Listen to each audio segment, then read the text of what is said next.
بسم اللہ الرحمن الرحیم۔ السلام علیکم ورحمۃ اللہ۔ یہ ڈاکٹر فضل الہی صاحب کا آفیشیل یوٹیوب چینل ہے، اس کو لائک، سبسکرائب اور شیئر کریں اور بیل آئیکن پریس کریں تاکہ نئے آنے والی ویڈیوز کا نوٹیفیکیشن آپ کو موصول ہو سکے۔ جزاکم اللہ خیر۔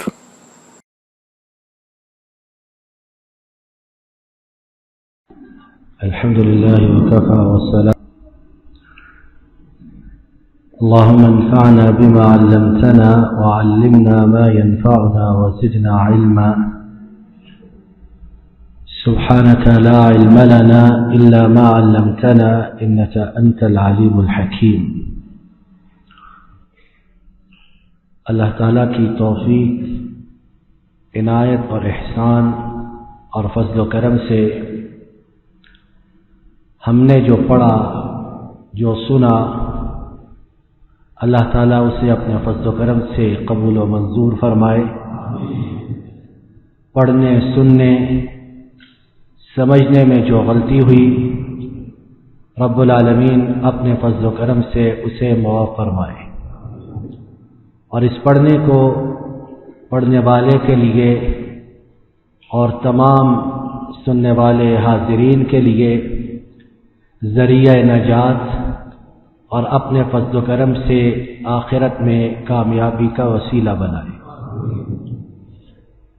چند لمحات میں بات یہ کہنی مقصود و مطلوب ہے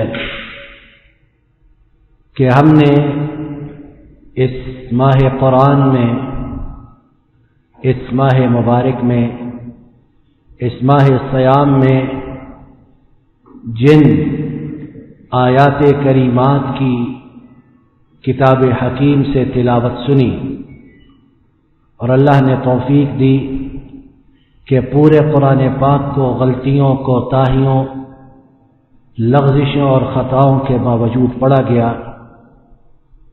یہ کتاب حکیم جو ہے اپنے اندر کیسی عظمت، کیسی شان، کیسا مقام و مرتبہ اور کیسی عظیم الشان رفعت رکھتی ہے۔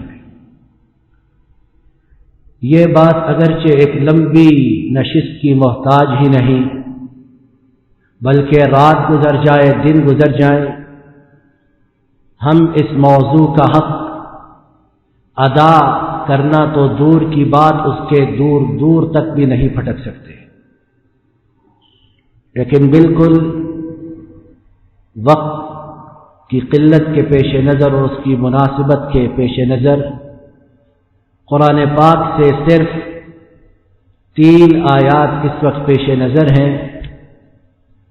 ترتیب کے ساتھ، قرآنی صورتوں کی ترتیب کے ساتھ انہیں دیکھتے ہیں تاکہ ہمیں معلوم ہو، تاکہ ہمارے دل و دماغ میں یہ بات پیوست اور جاگزی ہو کہ یہ قرآن پاک جسے ہم نے یا ہم میں سے بہت سو نے گھروں میں غلافوں میں لپیٹ کر طاقوں کی زینت بنا رکھا ہے، اور انہیں شادی بیاہ کے موقع پر یا مرگ وفات کے موقع پر بھی وہاں سے اتارا جاتا اور اس کے سائے میں سے گزارا جاتا۔ یہ قرآن کریم اس کام کے لیے نہیں ہے، یہ اس کام کے لیے ہے کہ اس کی تاثیر، اس کا اثر ہمارے دل و دماغ پر ثبت ہو جائے اور ہماری زندگی اس میں رب العالمین کی بتائی گئی ہدایات، ان کے فرمودات، ان کی تعلیمات اور ان کے ارشادات کے مطابق استوار ہو جائے۔ پہلا مقام سورہ رعد 13واں پارہ آیت نمبر 31۔ وَلَوْ أَنَّ قُرْآنًا سُيِّرَتْ بِهِ الْجِبَالُ أَوْ قُطِّعَتْ بِهِ الْأَرْضُ أَوْ كُلِّمَ بِهِ الْمَوْتَى بل للہ الامر جمیعا. پہلا مقام، اور الفاظ میں اتنی قوت ہے، اتنی طاقت ہے کہ اگر عربی کی معمولی سی شد بدھ ہو، سمجھ بوجھ ہو، تو بندہ ان الفاظ کو سن کر لرز جائے. اور بہت سے غیر مسلم جو عربی نہیں بھی جانتے، صرف قرآن پاک کی قوت، اس کے الفاظ کی شوقت اور طاقت سے متاثر ہو کر یا تو اسلام لے آتے ہیں یا اسلام کے بہت قریب ہو جاتے ہیں. اللہ تعالیٰ نے اس آیت کریمہ میں قرآن پاک کے متعلق 3 باتیں ارشاد فرمائیں.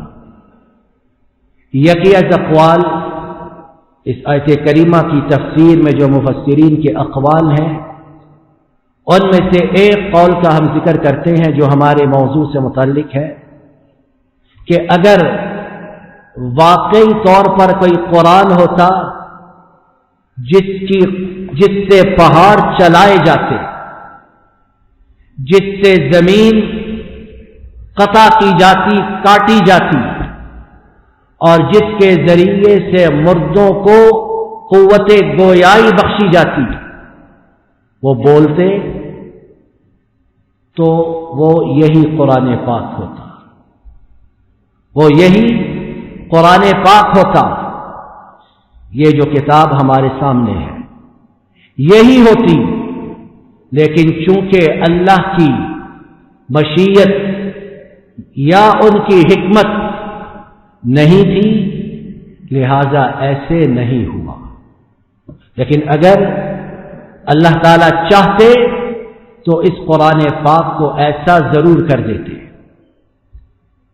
مفسرین نے اس کی حکمت یہ بیان کی کہ اگر قرآن پاک کو اس کے ذریعے پہاڑوں کو چلایا جاتا، زمین کو قطع کیا جاتا، اور اس کے ذریعے مردوں سے کلام کیا جاتا، گفتگو کی جاتی، تو پھر نہ ماننے والوں پر اللہ کی حجت تمام ہو جاتی. پھر جو اسے نہ مانتے ان پر عذاب آتا اور انہیں صفحہ ہستی سے نابود اور ملیا میٹ کر دیا جاتا. لیکن چونکہ اللہ کی یہ حکمت نہیں، لہذا ایسا نہیں ہوا. تو پہلا مقام ہمیں یہ معلوم ہوا کہ یہ اتنی قوت والی، اتنی تاثیر والی اور اتنی اثر انگیز پر اثر کتاب کہ پہاڑ، اور کتنے کتنے بڑے پہاڑ ہیں کہ ان کا حدود اربع، بعض پہاڑی سلسلے ایسے کہ آنکھوں میں سمایا نہیں جا سکتا، اور پہاڑ بھی احساس کا ادراک رکھتے ہیں. جمادات میں سے تو ہیں لیکن احساس رکھتے ہیں. سورہ احزاب کے آخر میں آیت نمبر 72 میں جب اللہ نے امانت کے سپرد کرنے کا ذکر کیا، إِنَّا عَرَضْنَا الْأَمَانَةَ عَلَى السَّمَاوَاتِ وَالْأَرْضِ وَالْجِبَالِ فَأَبَيْنَ أَن يَحْمِلْنَهَا، اللہ نے آسمان، زمین اور پہاڑوں پر امانت کا بوجھ ڈالنے کا پوچھا تو انہوں نے انکار کر دیا. تو معلوم ہوا کہ پہاڑ بھی ادراک رکھتے ہیں. تو اتنی پرتاثیر کتاب کہ اس کی وجہ سے پہاڑ جو ہیں وہ اپنی جگہ سے چلا دیے جائیں، حرکت میں لے آئے جائیں. دوسرا مقام 27واں پارہ سورہ رحمان، جس کی تلاوت اکثر بہت ذوق و شوق سے سنی جاتی ہے کہ اس میں اللہ کی بے شمار نعمتوں کا ذکر اور بار بار اللہ تعالیٰ کا اس بات کا اعادہ کرنا، اللہ تعالیٰ کا اس بات کو دہرانا کہ تم رب کی کون کون سی نعمتوں کو جھٹلاؤ گے. اس کی آیت نمبر 2 ابتدا ہی میں الرحمن کے بعد علم القرآن، رحمان جنہوں نے قرآن سکھایا، اور کسے سکھایا؟ بولیے، نبی کریم صلی اللہ علیہ وسلم کو، اور ان سے آپ کے صحابہ نے، اور پھر اس کے بعد تسلسل سے چلتا ہوا یہ ہم تک پہنچا، اور انشاءاللہ قیامت کی دیواروں تک جاری و ساری رہے گا۔ تو اصل اس کی تعلیم دینے والے کون؟ بولیے، اونچی بولیے، کون؟ اتنی عظمت کہ رحمان نے اس کی تعلیم کی نسبت اپنی طرف فرمائی، اور اگر رحمان تعلیم نہ دیتے تو قرآن پاک نہ نازل ہوتا، نہ ہم تک پہنچتا، اور نہ ہی قیامت تک اس کی تلاوت کی جاتی۔ اتنی شان۔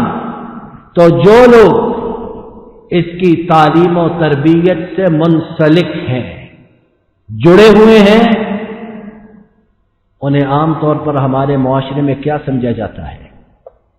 کن نگاہوں سے دیکھا جاتا ہے؟ کیا معاملہ کیا جاتا ہے؟ ان کے متعلق کیا بات کی جاتی ہے؟